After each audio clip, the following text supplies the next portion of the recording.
Hi guys and welcome back to the channel Held Dominance. Anthony here.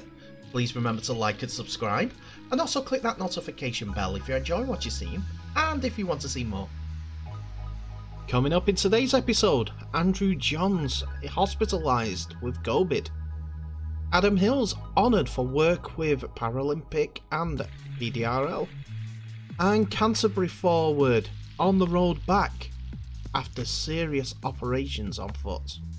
And we start today with physical disability rugby league pioneer and Rugby League World Cup 2021 ambassador Adam Hills didn't tell his family when he was recognised in the Queen's New Year's Honours List because he wasn't sure that Australians were eligible. Hills, who's a lifelong supporter of the South Sydney Rabbitohs, was awarded an OBE for services to Paralympic sports and disability awareness. He also hosts the Last Leg programme, which is shown on ABC in Australia, produced in England, and also Channel 4 in the UK. He has been instrumental in developing the Physical Disability Rugby League since he started playing for Torrington Wolves in their first ever British fixture in Leeds back in 2018 against the Leeds Rhino Foundation. A documentary Hills made about Warrington's trip to Australia to play South Sydney in the Physical Disability World Cup Challenge won an award in TV and digital documentary category at the 2019 British Sports Journalism Awards. He is also an official ambassador for the 2021 World Cup to be played in England at the end of the year, which includes a physical disability tournament to be played alongside the men's, women's and wheelchairs competition. I'm absolutely chuffed to bits to be given the honours, Hills told PA. I've already googled Australian comedians who have received honour when I can start writing MBE after my name, and are Australians even eligible for an MBE? Turns out the answers are Barry Humphries and Clive James, when you receive the medal, and yes. Honestly though, for a boy from the south suburbs of Sydney, this is quite a massive deal. One of the first to congratulate him was the Warrington Wolves, as a congratulations to our PDRL star and Wire fan Adam Hills comedy on being awarded an MBE in the Queen's New Year's Honours List. He also took to Instagram saying, I ended 2021 as the man of beach enjoyment. I start 2022 as a member of the Order of the British Empire. I'm chuffed to bits to be awarded an MBE, and I wouldn't have achieved it without the support of my family, my friends, colleagues and teammates. I'm especially honoured to be recognised for the services to Paralympic sport and disability awareness. I will continue to shout about both as loudly as I can, with a sign in perpetuity for those that need it. Here's hoping for a wonderful year ahead of us all. MBE Beach Life Australia, hashtags all there. However, Hills has said he has not told his family of the OBE yet. Firstly, I'm still not convinced someone isn't playing a prank on me, he said. Secondly, I'm worried I'll make a joke about the royal family that causes them to change their mind before the awards are announced.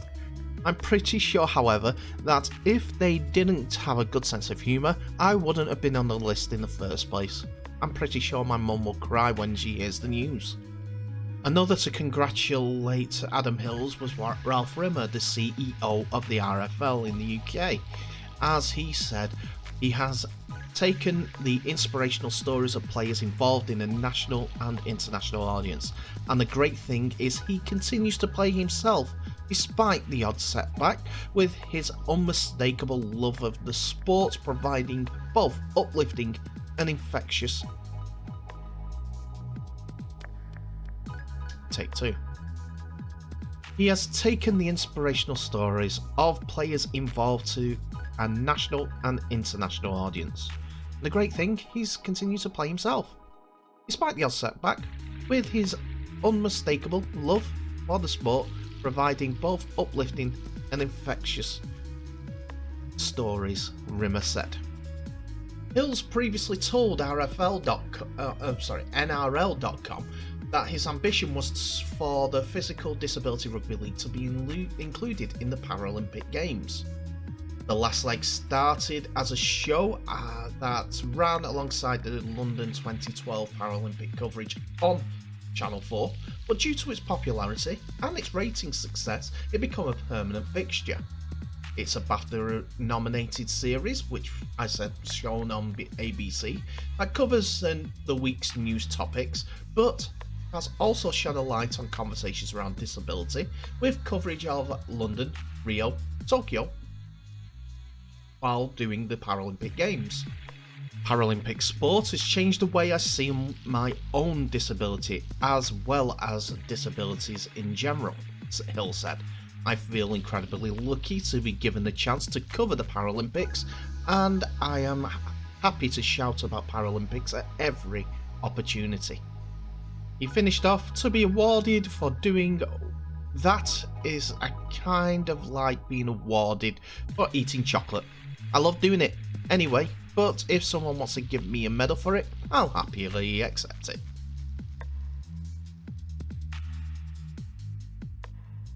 And it looks like there's some good news on the horizon for Raymond Fatala Mariner, FRFM, I will say from now on, as he is coming back after a bout of injuries at the beginning of 2021, which caused a couple of surgeries on his right foot.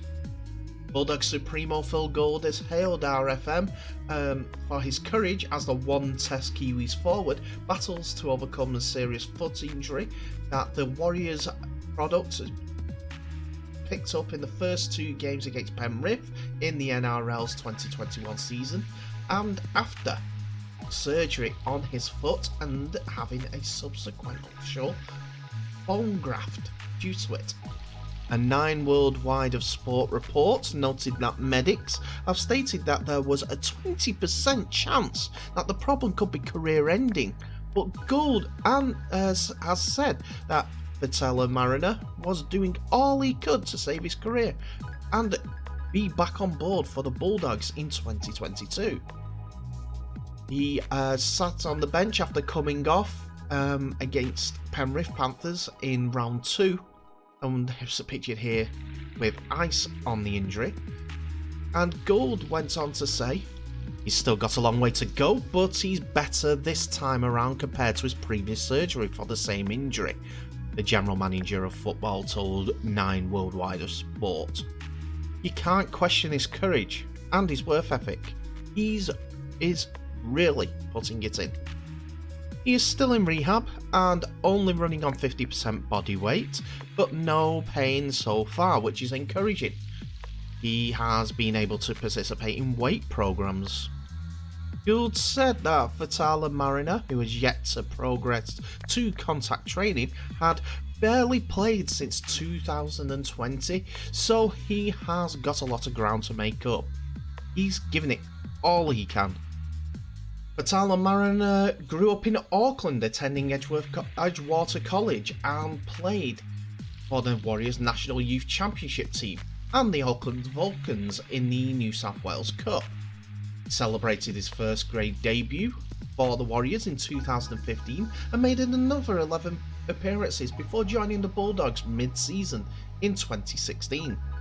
The specialist second rower has since chalked up 75 appearances for the Doggies and was the club's joint top try scorer with 6 touchdowns in 2020 season. Fatala Mariner played 2 tests for Samoa in 2016 before switching his allegiances to the Kiwis. He has played second row for the Kiwis in a 38-18 loss to England in Denver, Colorado during the 2018 season. It was a memorable debut for all the wrong reasons, as Fatala Mariner, who had previously been the standouts for the season for the Bulldogs, broke his hand and suffered a season-ending knee injury in that defeat. He was back though in the colours of Samoa in 2019 for the 26-4 win over Papua New Guinea, and if he proves his fitness again, is likely to be a contender for a place in the 2022 Samoa World Club squad in England. So we wish him all the best on his recovery. Don't know the exact equipment that he's on, but I think it's called a 0G treadmill or something that he's currently running in. That's where they get the 50% body weight sorted. So he's on track to be there in about 6 months, maybe a bit shorter than that from experience of soccer players doing it. We just don't know. He still has that doctors and specialists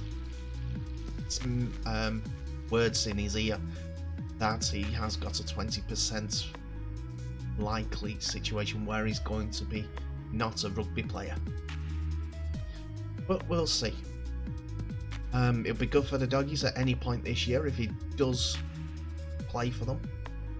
And yeah, looking towards that World Cup will be the positive for both Samoa and Pakistan Bulldogs.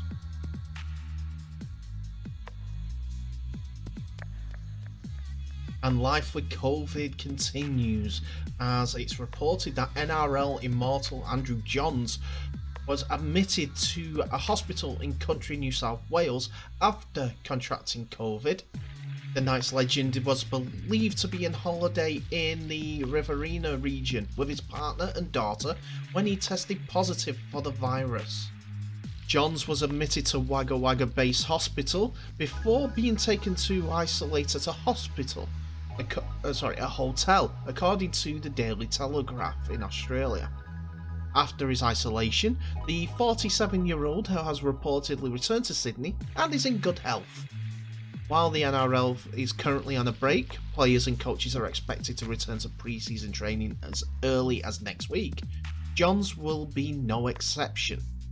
The two-time Knights Premiership winner recently took over as a coaching consultant, assisting Adam O'Brien twice a week. Johns' job is to work with the Knights halves and create a combination which can lead the club's attack for the 2022 season. Though it has been a turbulent time to be a playmaker in the Hunter, with Mitchell Pearce departing and a slew of rumoured players making a move to the Knights. Luke Brooks was heavily linked, while rumours there was a move to sign Kieran Foran were also quickly shot down, as the Western Manly said that in their squads for 2023. Jake Clifford's likely pairing with former Dragons playmaker Adam Clune is likely to be the Knights' spine, with Simi Sasagi, Phoenix Crossland and Kurt Mann also available to play in the role, which Andrew Johns will be mentoring. In a bid to curtail any COVID-19 related disruptions to the season, NRL's CEO Andrew Abdo said the game will have tighter biosecurity measures in 2022. Abdo told 2GB Radio that players who test positive to COVID-19 must isolate and miss however many games necessary, regardless of the occasion next season. However, Abdo was confident that the teams will not have to forfeit. If we test regularly, and I'm talking about testing potentially every day, and certainly ahead of any group training or matchday environment, that means that you're getting a person who unfortunately may test positive before they have any infections with interaction with fellow players, he said. That obviously will go a long way to helping with the integrity of the competition and the preparation for and the playing of matches. The key is early detection. If you do have a positive, that positive is identified prior to the player or official entering into a group environment. We're going to invest heavily in rapid testing, early detection and screening. We're going to have biosecurity liaisons at each club. Well, that's a step in the right direction. Biosecurity liaisons per club, which is good. testing when it comes up to events, tighter biosecurity. Why don't they just come out with a COVID vaccine mandate? A step in the right direction. Yes, we know that it doesn't actually stop any spread, or if you catch the virus, it does though stop the transmission onto other people, which is better. Well, minimises it, not stop, minimises it. And there's a more than healthy likelihood that with the vaccine, no hospital admission, just mild symptoms which you can manage at home. You're isolating away from people that are not vaccinated. It's a dilemma that needs to be sorted out, but NRL are happy with the way that they're going. Let's hope they'll change their mind in the vaccine stakes, but get everything else sorted.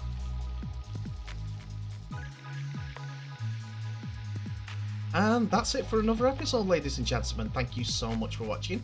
Please remember to like, subscribe, and also share this video worldwide, as well as clicking that notification bell for any updates that may be coming your way.